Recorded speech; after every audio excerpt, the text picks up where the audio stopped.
Suvali beach પર પ્રથમ police ચોકી અને વોચ ટાવરનું લોકાર્પણ કરવામાં આવ્યું છે। આ અવસરે ધારાસભ્ય સંદીપ દેસાઈ પણ ખાસ રીતે ઉપસ્થિત રહ્યા હતા। તેમણે આ પહેલની પ્રશંસા કરતા કહ્યું કે સુવાલી બીચ એ સુરત અને આસપાસના લોકો માટે એક મુખ્ય પિકનિક સ્પોટ બની ગયો છે।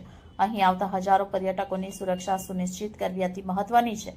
આ પોલીસ ચોકી અને વોચ ટાવરથી બીચ પર નજર રાખવામાં સહાય મળશે અને બદમાશો પર અંકુશ રહેશે।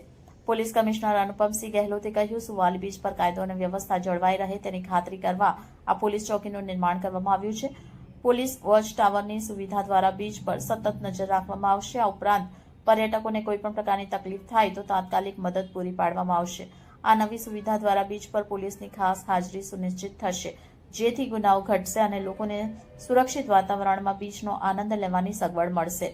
પોલીસની આ પહેલને સ્થાનિક લોકો અને પર્યટકો તરફથી સકારાત્મક પ્રતિસાદ મળી રહ્યો છે।